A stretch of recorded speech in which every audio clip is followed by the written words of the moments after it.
Entonces, la gestión de seguridad y salud ocupacional básicamente consiste en que se tienen que generar controles y riesgos que pueden causar accidentes en una empresa. El modelo a seguir sigue en esencia el ciclo de Deming: planificar, hacer, verificar y actuar. Plan, do, act, check. ¿Sí? Entonces, en la planificación lo que se realiza es, uno tiene que identificar qué peligros existen en la empresa y evaluar los riesgos que hay en una empresa. En la parte de hacer, se tiene que implementar medidas de control respecto a los peligros que has identificado. Identificas 5 peligros, para esos 5 peligros vas a tener que hacer medidas de control. Tal vez más de una para cada caso. Y capacitar, además, al respecto, hacer planes de capacitación, y también estas medidas de control y las normas tienen que estar comunicadas al personal. Se tiene que, en una siguiente instancia, verificar que estas medidas de control se apliquen, y se tiene que verificar el efecto que tienen y el grado en el que tienen efecto. En caso de que han tenido el efecto esperado, son métricas. Una métrica tiene un umbral o una línea base que tiene que alcanzar. En el caso de que ha sido así, está todo bien, verde, ¿no? En el caso de que puede ser también por rangos, ¿no? Puedes definir de tal a tal rango es aceptable, de tal a tal rango esto hay que revisarlo, ¿sí? Y también podrías decir, si la métrica cae, el resultado, en un rango bajo, pues entonces tengo que revisarlo, ¿sí? Y ahí es donde entra la fase de verificación. En la fase de verificación se tiene que cuidar que se apliquen las medidas y su efecto, ¿verdad? Finalmente, la gerencia tiene que estar comprometida a actuar, analizando y conociendo estos resultados.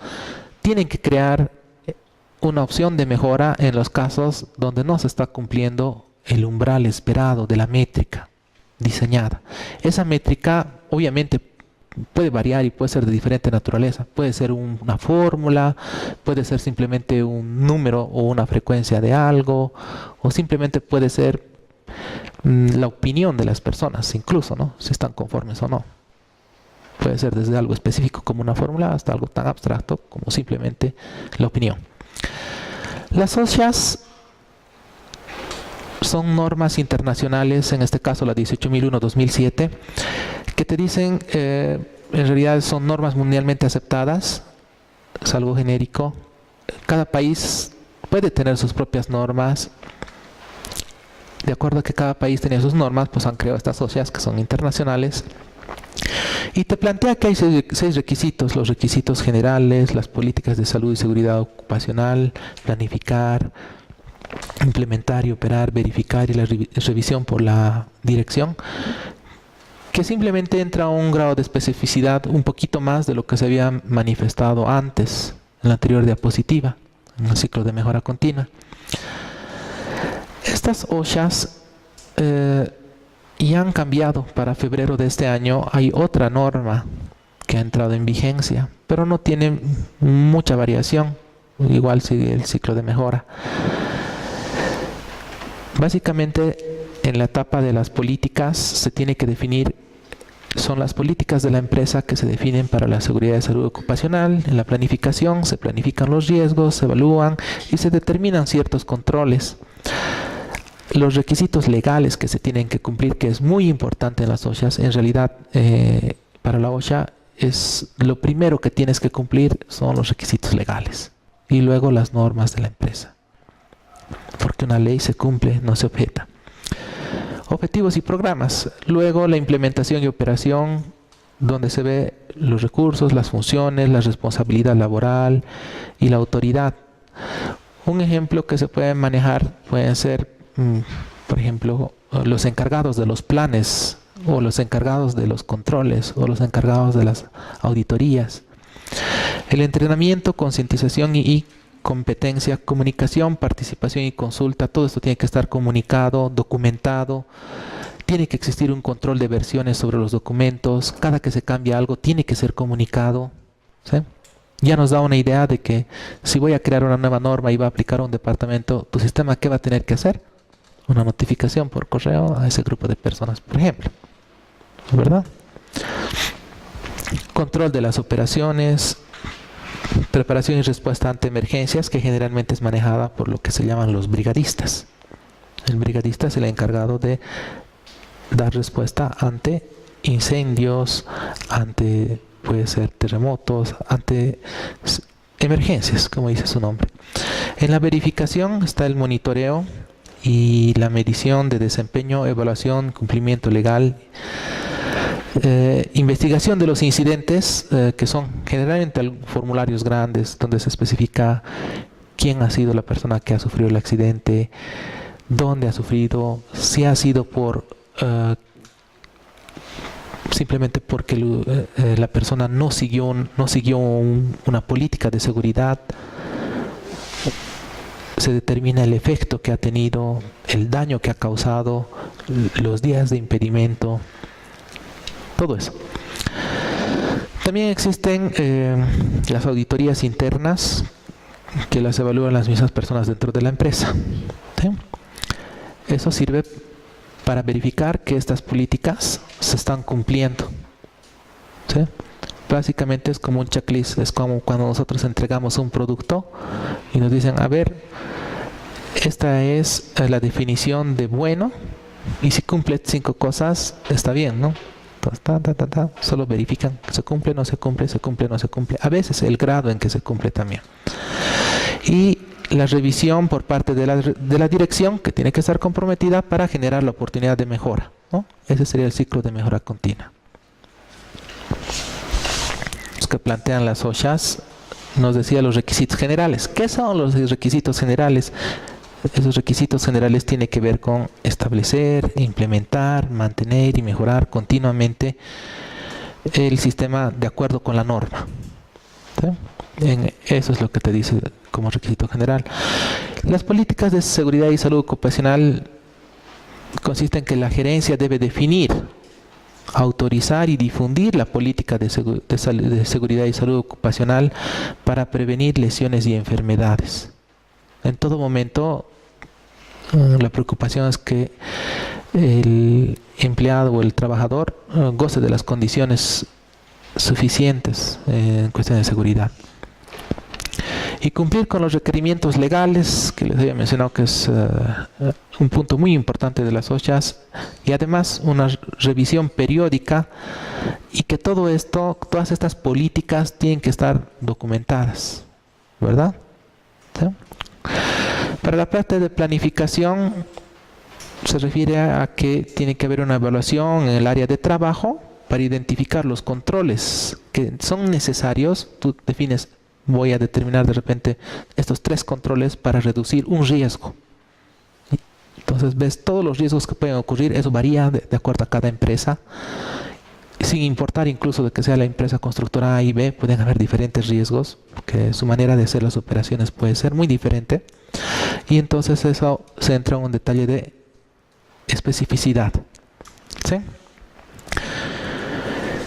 En esto de planificar entra lo que es el entrenamiento y concientización, que son donde tú tienes que entrenar y concientizar a los trabajadores y decirles, este es un procedimiento seguro, y los riesgos de los puestos de trabajo que existen, ¿no? Contratas a alguien, le dices, este es tu puesto de trabajo, y le dices, mira, hay todos estos riesgos y tenemos todas estas políticas, estos son los procedimientos, estos son los cuidados que tienes que tener, ¿sí? Obviamente no todos los puestos tienen gran cantidad de riesgos, ¿no? Habrá algunos que no tienen incluso, o que tienen muy poco, y algunos que tienen mucho. La comunicación se refiere, digamos, de manera interna con todo el personal de la empresa, y externamente también tendrías que avisar de tus políticas a por ejemplo, a tus proveedores, a los contratistas, a otra gente externa que interactúa contigo. Imagínate que viene un camión, no sé, de arena o de piedrilla, y no está protegido, ni siquiera tiene la carpa encima que evita que se caiga el producto, y en un área que es transitada por las personas, cuando el camión se va, derrama, digamos esto. Entonces, ¿qué puede suceder? Puede suceder un accidente, ¿sí? Entonces tú tienes que comunicarle y decirle, mira, la política de seguridad, si tú quieres entrar, ingresar a esta área, estas son las cosas que tienes que cumplir. ¿Está bien? Documentación, la política, los objetivos, su alcance, los procedimientos mismos de trabajo, los registros, revisiones y actualizaciones, todo eso tiene que estar documentado. Tiene que haber control de documentos, por quién ha sido aprobado, cuándo ha sido actualizado. Exactamente tendrías que poder saber qué parte han actualizado. Podemos hablar de un control de versiones o revisiones. ¿Sí? Si sucede un accidente y entramos en una demanda legal, de repente alguien puede decir, no, esto no estaba dentro de las políticas, o no estaba dentro de las recomendaciones para ejecutar este trabajo o este procedimiento. Cuando me han contratado y hasta el día que ha sucedido el accidente nadie me ha dicho nada, y de repente se le pueda decir, mira, ha habido esta capacitación y tú has firmado en esta hoja que se te ha comunicado y te ha llegado este email y tú has respondido que sí lo has leído, ¿no? Entonces son mecanismos, digamos, que te pueden ayudar a verificar que algo ha sucedido de alguna manera determinada, que es muy importante, ¿sí? Pero si nadie sabe nada de eso, ¿qué haces? No hay ninguna prueba, no hay ningún argumento validero, más que simplemente la palabra, y eso no es suficiente. Bueno, cuando hablamos de lo que es el control operacional, nos referimos a qué controles van a haber y sus riesgos, gestión de cambios en las operaciones. Se puede determinar que algunas operaciones se pueden realizar de una mejor manera o de una manera más segura, ¿sí? En lugar de que, por ejemplo, imagínense, ¿no? En lugar de que tú conectes, imaginemos que estoy agarrando este equipo y que este equipo es bastante caro, imaginemos, y que agarro la toma de la corriente y lo conecto directamente a una toma, pero cuando ya está enchufado el equipo. ¿Será que eso es lo más adecuado? No, ¿no ve? ¿Sí? Entonces hay procedimientos, ¿verdad? De repente te dirá, primero enchufas y luego recién conectas al equipo, o algún procedimiento que tú haces. De repente te pueden decir, esto lo tienes que hacer de esta manera, es adecuado. De repente, algo tan sencillo como subir el ascensor, si no dice cuántas personas suben, se pueden meter 10, cuando tal vez la capacidad es simplemente de 5. ¿Sí? Sí, hay varios ejemplos que se pueden considerar. Nosotros no tenemos que concentrarnos en todos los casos posibles, sino en un par de ejemplos nada más y registrarlo. La parte de implementación y operación se refiere, una de las cosas que se hace son las auditorías internas, ya lo hemos hablado. Y los otros pasos también son obvios, ¿no? Verificar las métricas y controles. Hemos visto que pueden, en qué medida pueden tener esas métricas, niveles o umbrales de cumplimiento, que incluso se pueden considerar como un semáforo, ¿no? Malo, preocupante y bueno o aceptable, ¿no? O puede haber más rangos incluso. O simplemente puede ser un número frío, ¿no? Arriba de esto está bien. O puede ser una opinión. Y la revisión por la dirección también se ha mencionado. Aquí yo lo que quiero ahora es, hasta este punto se supone que todos nosotros ahora entendemos más o menos de lo que se trata de una mejor manera que inicialmente tenían en mente muchos de repente. ¿De qué se trata un sistema de seguridad y salud ocupacional? Que no es muy complejo, no lo es. Ahora les voy a dar algunos ejemplitos. Por ejemplo, para la parte que nosotros vamos a trabajar de registrar las personas, los trabajos y puestos, algo básico de un sistema de seguridad industrial es un manual de funciones, ¿sí? En el manual de funciones, lo interesante es que te dice cómo se llama el puesto. Los puestos tienen una característica que además menciona cuál es su nivel organizacional, ¿sí? O sea, cada puesto tiene un nivel organizacional y varios puestos, ojo, ¿no? Y estoy hablando de relaciones un poco, varios puestos pueden tener el mismo nivel organizacional, ¿sí? También existe el proceso al que está centrado, ¿no? Por ejemplo, aquí en este caso el gerente general es un proceso de gestión gerencial. Algunos detalles tal vez no van a ser muy útiles, pero habría que identificar los atributos más importantes. No es preciso que lo que ustedes vayan a implementar después o los requerimientos que vayan a sacar sean de todito lo que dice aquí, sino lo más relevante. Solo son ejemplos que les van a dar muchas ideas, y de esas muchas ideas ustedes van a rescatar lo más importante.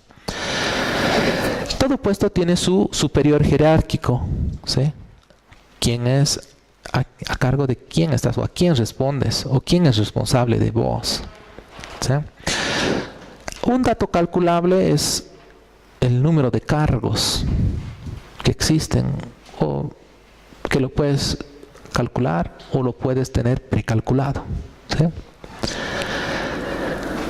Los cargos en dependencia directa, ¿quiénes son? En otras palabras, ¿quiénes están arriba y quiénes están abajo? ¿De quiénes dependo y quiénes dependen de mí? El nivel de educación que tiene que tener la función o el cargo al que estás optando puede variar. Algunos de repente pueden requerir muy poco, otros pueden requerir mucho más. La formación que tienes que tener específica, ¿no? Las habilidades, incluso las habilidades puede ser medido también por rangos, bajo, medio, alto, o sea, criterios, ¿sí? Pueden haber habilidades gerenciales, manejos de conflictos. ¿Estos simplemente qué son? No importa el nombre que tengan, al momento de diseñar un sistema simplemente son un tipo de habilidad. Ahora, ¿qué nombrecito tiene? Tú me puedes dar hoy día uno, y si mañana me das 100 más, no importa, igual lo puedo registrar. ¿Se dan cuenta? ¿Sí? ¿O estoy equivocado? Está bien, ¿no? Bueno, la experiencia también lo mismo. Un poquito, digamos, es un dato, de repente tal vez a veces es relevante. Puede ser la experiencia un requisito de repente para el cargo, y puede haber otros requisitos más, ¿no? Simplemente eso es una presentación que he encontrado lo suficientemente exquisita. Las funciones que tiene que realizar. Imagínense que sucede un accidente, ¿sí? El accidentado es el portero, ¿está bien? Ha sufrido un accidente porque le ha atropellado una movilidad. ¿Pero cómo? Si el portero generalmente está dentro, imaginemos. Es que estaba haciendo algo que no estaba dentro de sus funciones. Y me dice, no, es que le estaba ayudando a una persona que ha llegado, qué sé yo, estaban descargando material y he ido a ayudar. ¿Y tú qué le podrías decir? A ver, ¿eso está dentro de tus funciones? No. ¿Verdad? O si de repente dices, no, sí, eso sí estaba dentro de sus funciones, entonces dirás, pucha, digamos, entonces tenemos que ser responsables de esto, ¿verdad? Dependiendo de eso. Cuando alguien hace algo que no es debido, es algo malo, ¿no? No es bueno, no es algo esperado. Hay más cosas, ¿no? O sea, puede haber una lista de responsabilidades donde se puede poner es responsable de qué cosas y la autoridad que tiene, ¿no? La autoridad que tiene pueden ser diferentes autoridades o varias o un listado. Ejemplos, nada más. Aquí hay otro ejemplo más que, por ejemplo, tiene por ejemplo un código. Eso es algo importante, no todo cargo general tendría que tener un código. Entre las cosas diferentes, por ejemplo, aquí también maneja la descripción de las funciones esenciales y también dice conocimientos básicos esenciales que tiene que tener, ¿no? Los conocimientos y las competencias o las habilidades son cosas diferentes, por si acaso. En más detalle al respecto de cada una, en el momento adecuado, ustedes tendrán que investigar en qué es diferente una competencia, un conocimiento y una habilidad, ¿sí? Y qué es necesario o qué no es necesario registrar. No por el hecho de que esté aquí significa que esté correcto. Solamente son ideas, son flashes que son transmitidos hasta el pensamiento de cada uno de ustedes. Los requisitos de formación académica también repite lo mismo y aquí lo desglota en formación académica como tal y experiencia misma en el rubro, ¿no? ¿Sí? Las mejoras que se realizan en en un sistema de recursos humanos, porque esto tiene mucho que ver con un sistema de recursos humanos, serían básicamente el proceso de selección. El proceso de selección es propio de un sistema de recursos humanos, donde en este caso tendrías que verificar algo que es importante para un sistema de seguridad y salud ocupacional, es ver si las personas que estás contratando son aptas física y mentalmente para el cargo. ¿Sí? Si tiene las competencias laborales requeridas y la capacitación y desarrollo de acuerdo al cargo. No todos necesitan la misma capacitación, varía de acuerdo al cargo. ¿Por qué? Porque cada cargo tiene diferentes funciones o diferentes necesidades, diferentes cosas que tiene que hacer.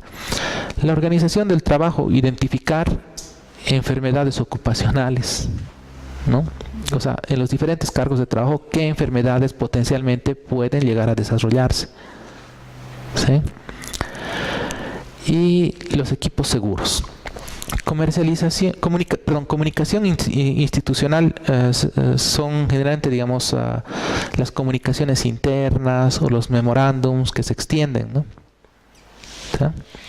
En los memorándums hay de dos tipos, ¿no? De felicitación, y hay memorándums donde llamas la atención por algo que no ha sucedido de acuerdo a lo que se esperaba, ¿no? ¿Sí? Si un control se cumple, de repente puedes sacar un mecanismo de un memorándum de felicitación. Si algo no se cumple, llamarás la atención a alguna persona con un memorándum.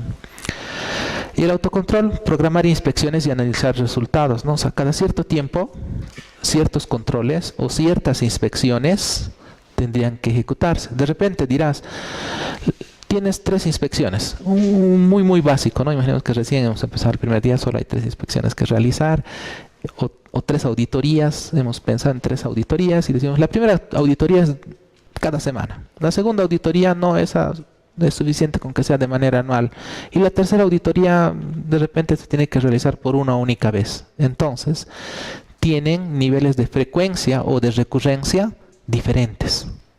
¿Está claro? Ese también es otro concepto que tenemos que considerar para nuestro sistema. ¿Sí? Aquí hay un gráfico para que se entienda un poquito de los accidentes. Hay diferentes figuras o técnicas de proporcionalidad de accidentes. Esta es una más que hay.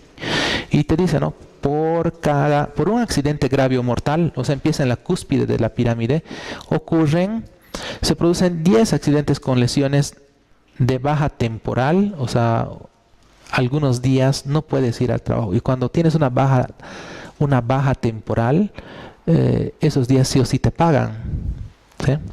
Cuando tú vas al seguro médico y si te tienen una baja, pues esos días te van a pagar porque estás recuperando, no es algo involuntario. Así es, o así debería ser. Si no es así, algo anda mal. También se refiere, te dice, ¿no?, que esos accidentes son con baja temporal o con cura de botiquín, o sea, te han aplicado algún medicamento, algunos primeros auxilios básicos de repente, o con o sin daños materiales, y 30 accidentes con daños materiales, con lesión o sin lesión, y 600 incidentes, se dice, ¿no?, es decir, casos de riesgo en los que no se ha producido lesión ni daño, pero ha habido el incidente. ¿Sí? Son ideas, hay diferentes proporcionalidades y obviamente de acuerdo a la naturaleza del trabajo de la empresa esto va a cambiar, ¿no? Esto simplemente es una idea nada más, ¿no? Que nos dice, o sea, ¿qué es aquí lo importante? Lo importante es entender, reconocer y ser conscientes que en todas las empresas, algo tal vez que no estaba muy claro al principio, en todas las empresas existen accidentes o incidentes laborales que pueden tener desde un nivel de lesión grave o mortal, puede suceder, hasta un nivel de lesión sin daño, ¿no?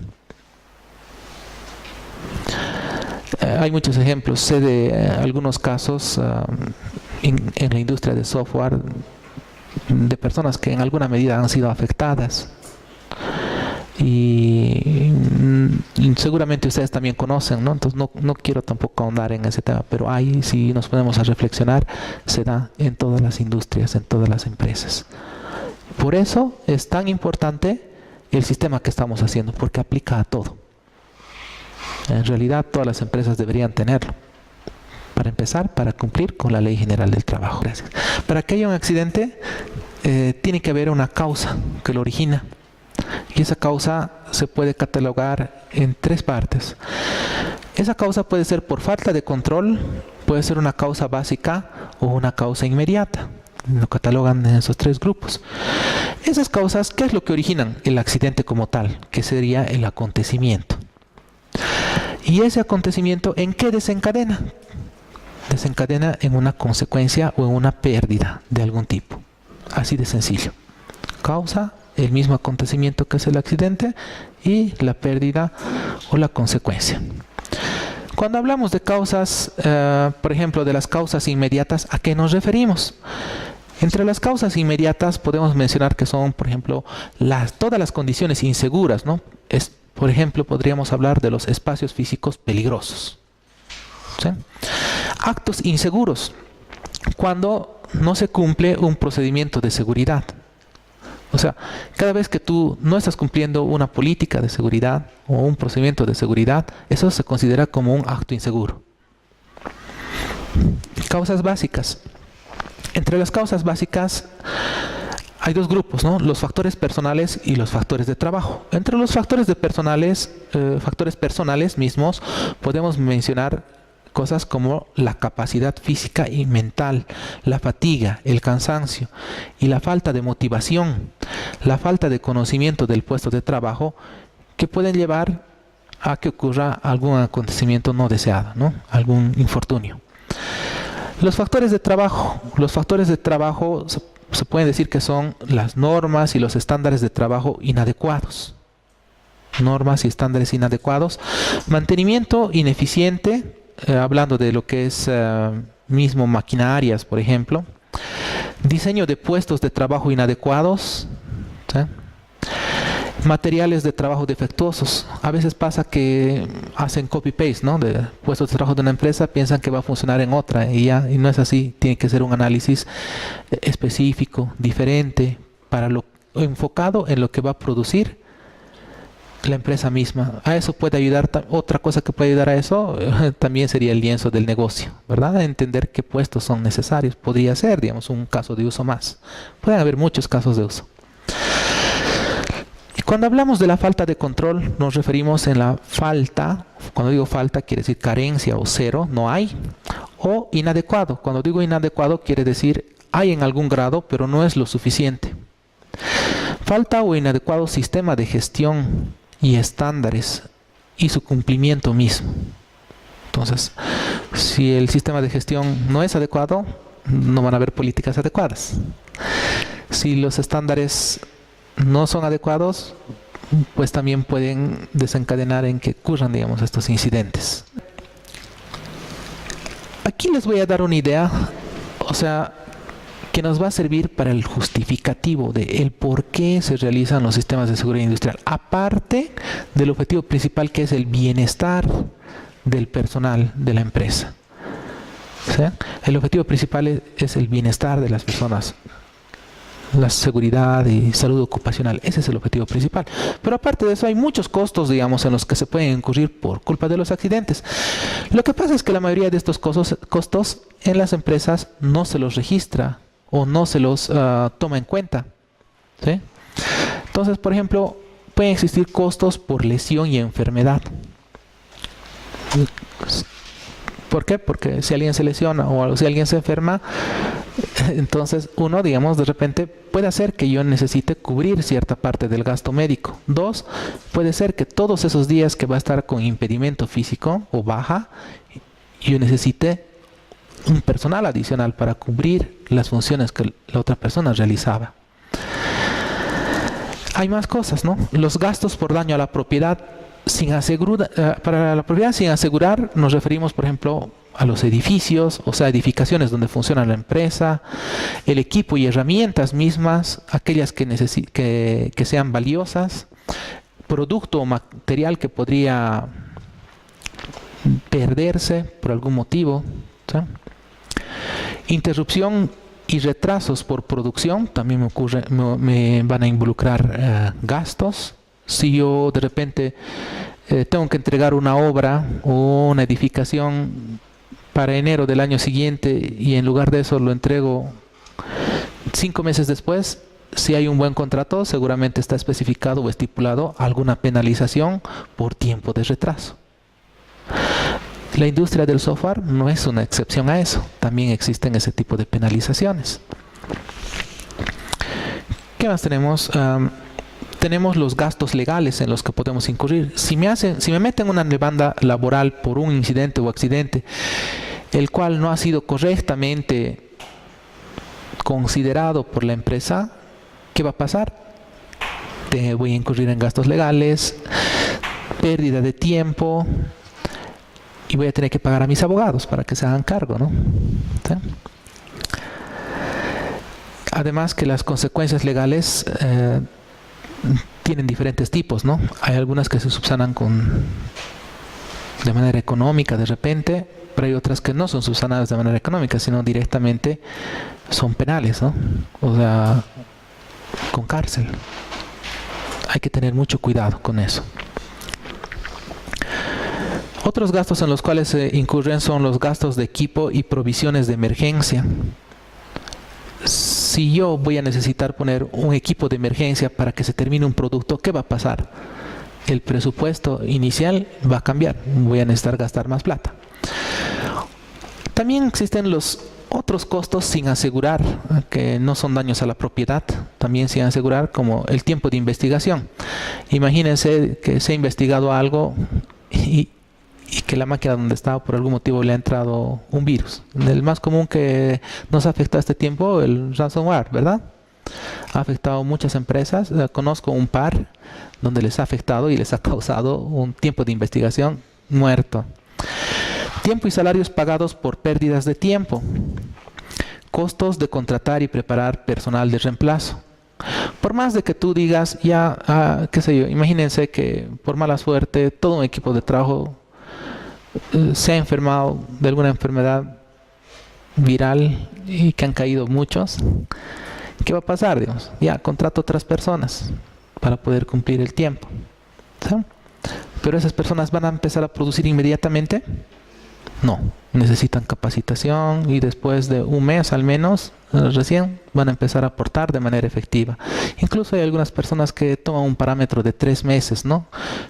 Y tiene sentido lógico porque son los 3 meses que laboralmente la ley te dice, ¿no? Después de esos 3 meses pues ya es un trabajador de planta ya oficial, ¿no? Ya no hay vuelta atrás. Entonces, son esos tipos de gastos. También tenemos los costos o gastos por sobretiempo, los tiempos extra de supervisión. Todas las personas o gente extra que tú vas a contratar, tienes que estar sobre ellos. Y ese tiempo, alguien se tiene que hacer cargo. Y ese tiempo también es valioso para la supervisión. El tiempo de trámites administrativos en los que se incurren, menor producción del trabajador lesionado, ¿sí? Si a alguien le has puesto una ventiladora justo que le da delante de él, se va a enfermar, ¿no? Y si se va a resfriar, ¿va a producir lo mismo? No. ¿Sí? Son ejemplos. También tenemos lo que sería la pérdida de prestigio y la posibilidad de hacer negocios. En determinadas circunstancias, imagínense que el arquitecto de la empresa constructora, el que se lo sabía todo, el genio que hacía que suceda la magia, por algún motivo se lesiona.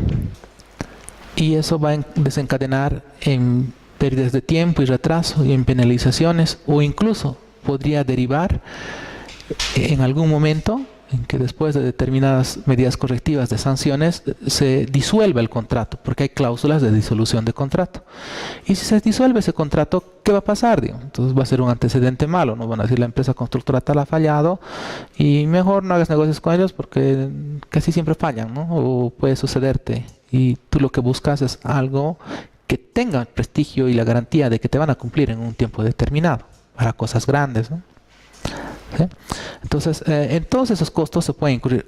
¿Cómo determinar ese costo o pérdida? Es bastante difícil. Es un costo de oportunidad. Los costos de oportunidad son un poco difíciles de estimarlos, o sea, no saltan a la vista. No es igual que el costo por pagar a personal extra, ¿sabes? ¿No? Si tú vas a pagar a $1,000 a 5 personas, pues son $5,000 al mes, listo. Pero un costo de oportunidad, una pérdida de prestigio, la pérdida o costo es difícil de calcular y normalmente es muy grande, es un daño muy grave que puede afectar a la empresa. Algo muy, muy, muy grave. Normalmente, las personas que se dedican a la seguridad y salud ocupacional lo que hacen es esta matriz que les presento aquí, es un ejemplito, ¿sí? Es una matriz que se llama IPERC, a veces simplemente IPER o alguna variación. Este es un poco más completo porque sus siglas vienen de los títulos, ¿no? Identificación del peligro, evaluación de riesgo y control. Eso quiere decir IPERC, ¿sí? Entonces, cuando tú vas a hacer todas esas cosas, tendrías que, para los diferentes puestos de trabajo, cuando se empieza a elaborar un plan de seguridad y salud ocupacional, se hace esta matriz y para cada puesto de trabajo vas, visitas y observas, ¿no? ¿Qué peligros pueden suceder? Y esos peligros los apuntas, ¿no? Aquí hay una idea, te dice, por ejemplo, vas a poner el equipo, la actividad, un ejemplito dice, ¿no? La zona de alimentación de la materia prima, por ejemplo, la condición, el piso con polvo y semillas resbaloso. Entonces, eso es un peligro, ¿sí? Eso es un peligro que se detecta en un puesto de trabajo y te dice, ¿no? Si ese peligro es... aparte de decirte el peligro, te dice el riesgo. El riesgo sería qué va a suceder, que trabajar sobre ese piso puede ser, digamos, peligroso, ¿no? Alguien puede resbalar. Las consecuencias pueden ser, si alguien resbala, golpes, contusiones, traumatismo, ¿sí? Cuando se habla de traumatismo significa lesiones en los huesos, ¿no? Generalmente, ¿no? Generalmente, alguna fractura, algún esguince, no sé, alguna lesión de ese tipo. Y se evalúa, ¿no? Son puntuaciones, estas son fórmulas, no vamos a nosotros entrar en ese detalle. Si alguien lo hace, mucho mejor, ¿sí? No me voy a oponer. Pero para lo que vamos a nosotros necesitar, sería suficiente con identificar los peligros y asumir que alguien le va a poner un valor. O sea, que alguna persona que es experto va a hacer el cálculo y va a meter el numerito del valor. Ese valor se calcula con una fórmula que toma estas constantes CPE. No quiero entrar en detalle de eso. ¿Por qué? Porque es algo que se puede implementar en cualquier momento si quieres entrar a nivel de especificidad. ¿Está bien? Entonces, todos los peligros tienen un valor y esos valores son, muchas veces salen de tablas o índices y hay muchos conceptos, o hay muchas personas que tienen diferentes propuestas incluso para hacer ese cálculo. Es un número al final que sale de una fórmula. Y lo vas categorizando, ¿no? El riesgo tipo A, tipo B, tipo C. Vas haciendo una pequeña descripción y dices, bueno, yo voy a querer plantear un cierto nivel de control. Por ejemplo, quisiera eliminar este riesgo, quisiera sustituirlo, ese tipo de cosas, ¿no? Y entonces, en una primera instancia identificas el peligro, evalúas el riesgo con una puntuación y lo puedes catalogar o categorizar de algún tipo. O sea, todo riesgo evaluado tiene una puntuación, eso es importante. La fórmula tal vez no es relevante para nosotros, no nos interesa, parece diplomado, no nos interesa. Y puedes hacer un catálogo, ¿no? Decir, cada riesgo puede tener una categoría y definir esas categorías, ¿no? Son catálogos que se hacen nada más. Bueno, y los controles, básicamente te dice, por ejemplo, en este ejemplo, colocar un captador de polvo y sistema de captación de material, por ejemplo. ¿Para qué? Para que no haya ese polvo disperso, ¿no? O sea, es un control que tú vas a hacer para eliminar o sustituir esa condición que te genera el peligro, ¿sí? Eliminarlo, sustituirlo, mitigarlo. Eso va a estar sujeto generalmente a una administración. Por ejemplo, aquí hay un ejemplito que dice colocar barandas y pasadizos adecuados. Eso es en En el peligro que en la parte superior de una torre de recepción de materia prima el pasadizo es estrecho, el tránsito es dificultoso. Entonces están viendo, digamos, un mecanismo, digamos, ¿no?, para poder eliminar ese riesgo, ese peligro, ¿sí? Y dicen que la administración se tiene que encargar de señalizar y elaborar un procedimiento de trabajo. Eso es lo que tiene que hacer la administración. O sea, el que se va a encargar del control, hay un encargado de los controles. Y las inspecciones, ¿no?, que se van a realizar. Aquí arriba, por ejemplo, decía un procedimiento de orden y limpieza. Eso es lo que se va a hacer. Básicamente, simplemente tendrías que elaborar un formulario, en otras palabras, yo lo entiendo así, ¿no?, un formulario, tal manera que se pueda registrar duplas con este tipo de información, que en la mayoría de los casos son texto simple, común y corriente, ¿sí? En algunos casos el valor, la fórmula, no vamos a entrar en ningún detalle, y algunas categorías para los riesgos y nada más. Esto es lo primero que se hace en una empresa cuando se quiere implantar una política de seguridad y salud ocupacional. Ahora, los programas de seguridad y salud ocupacional, básicamente un programa tiene que tener un objetivo, ¿sí? Por ejemplo, aquí en el ejemplito que he buscado dice reducir los incidentes, ¿sí? El indicador, que es parte de la métrica, te dice que es el índice de la frecuencia, o sea, cuán frecuentemente pasa en un determinado periodo de tiempo. Eso me va a dar una línea base, un umbral en el cual yo voy a poder decir si se ha cumplido el objetivo o no. O sea, eso es parte de lo que es una métrica. La meta también va unida a lo que es una métrica. Una métrica tiene que ver con la medida, la unidad y el umbral. Esas tres cosas ahí cuando se habla de una métrica, ¿sí? Y las métricas lo conocemos nosotros a la perfección, ¿sí? Cuando hacemos evaluación de riesgo en los sistemas de software, también planteamos métricas. Entonces, esta parte se podría decir que nosotros tenemos ventajas sobre otras profesiones, ¿sí? Porque es algo que normalmente debería hacerse o en algún momento debería realizarlo. Entonces, se plantean actividades, por ejemplo, que dice capacitar el equipo en la metodología IPER, ¿sí?, e investigación de accidentes.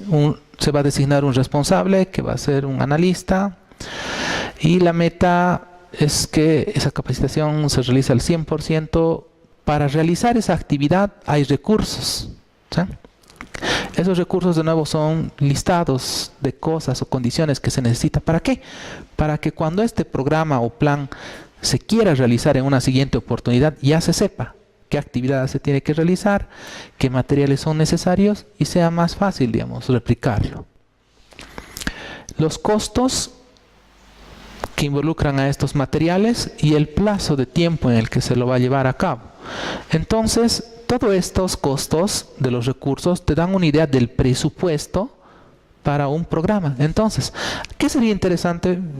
En alguna medida sería interesante si alguien hace un pequeño formulario donde se vayan escribiendo el plan, ciertas tuplas o entradas, ¿sí? Un listado donde se van poniendo actividades, básicamente con los recursos, que simplemente es casi texto, ¿sí?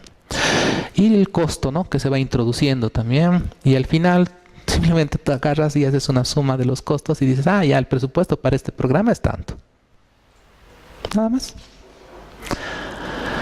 ¿Qué más se hace en el mundo de seguridad y salud industrial? La investigación de accidentes. Este gráfico entiendo que no se nota muy bien. He preferido presentarlo así, complejo, que no se entienda, para que ustedes entiendan que son muchas cosas las que se puede poner en un formulario de investigación de accidentes. Eso es harto. No solamente es lo que habíamos pensado inicialmente de a quién le ha pasado, cuándo le ha pasado y qué ha sido la consecuencia. No es así de sencillo. Aquí hay muchas ideas que ustedes pueden tomar. Por ejemplo, aquí dicen, ¿no?, los datos del accidentado, su nombre, su puesto, quién es su supervisor, ¿no?, para cortarle la cabeza, qué edad tiene, el tiempo en la función, ¿no?, cosas que te permiten después de repente a la directiva hacer un análisis, ¿no?, y decir, a ver, ¿cuáles son los accidentes fatales que han ocurrido? Esta persona tenía la experiencia necesaria para el cargo, el tiempo en la función es tanto, no tenía, ¿sí?, en años, meses. Los datos del accidente mismo, por ejemplo, la fecha del reporte, cuándo ha sucedido, la hora del accidente es importante también, ¿no? ¿Sí? Bueno, entre otras cosas, el turno del trabajo día, mañana, tarde, noche. ¿Quién es el CEO el que lo ha reportado? ¿En qué equipo ha sucedido? ¿En qué área ha sucedido? O sea, es importante identificar porque tú tienes que poder determinar, sacar un reporte de cuántos accidentes han sucedido por área de repente, ¿sí?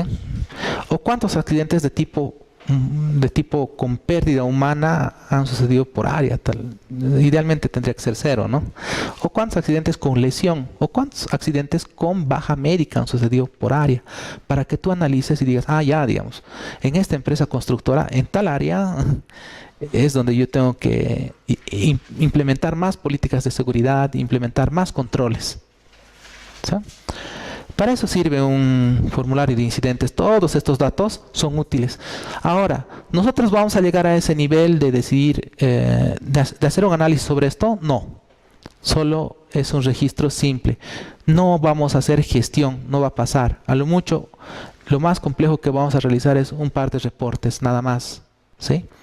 Pero yo prefiero darles a ustedes un abanico de ideas amplio, información lo más completa posible para el tiempo que tenemos, entiéndase, ¿sí? Cosa de que ustedes tengan harto de dónde escoger.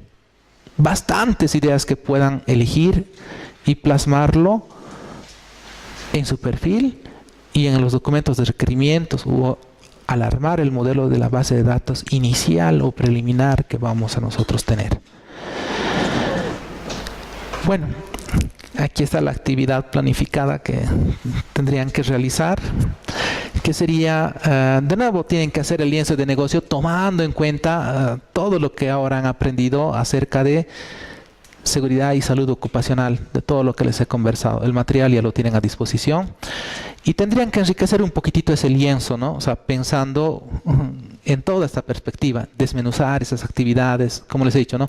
Construir una casa no solo es construir, sino tiene actividades de seguramente excavación, tiene actividades mínimamente, digamos, de tendido eléctrico, tendido de tuberías. ¿Qué más tiene, digamos? Armado de, no sé, digamos, de las zapatas, de las columnas, qué sé yo, digamos, ¿no? Equipos para mezclar el material, para manipularlo, guinches. Hay equipos de transporte, ¿no? Todas esas cosas. Pero todo el tiempo... el análisis que ustedes hagan puede ser lo suficientemente completo del lienzo del negocio, pero donde nosotros vamos a delimitar nuestro rango de acción no es en el lienzo, no lo maten a su lienzo con pocas ideas, sino es cuando definamos los objetivos y digamos el alcance de mi proyecto va a ser esto, el resto no lo voy a realizar, ¿sí? No se pretende de ninguna manera que ningún proyecto académico, porque es académico, ¿sí?, que una sola persona termine un producto completo, que sabemos que muchos de aquí tienen tal vez mucha experiencia y saben que un producto no se termina en una semana, ni en un mes, ni en 6 meses, a veces ni en un año, sino que hay productos que toman 2, incluso 3 años, o otros que están en constante evolución y mantenimiento, ¿no? Entonces, hay que afrontar la realidad, ¿no? Y decir, yo he hecho el análisis completo y lo que yo propongo es esto, ¿sí? Entonces, en esa línea yo les voy a pedir que el tiempo que queda, vamos a hacer una pausa para que ustedes puedan hacer alguna pregunta más al respecto de lo que se ha hablado y trabajen directamente en su lienzo.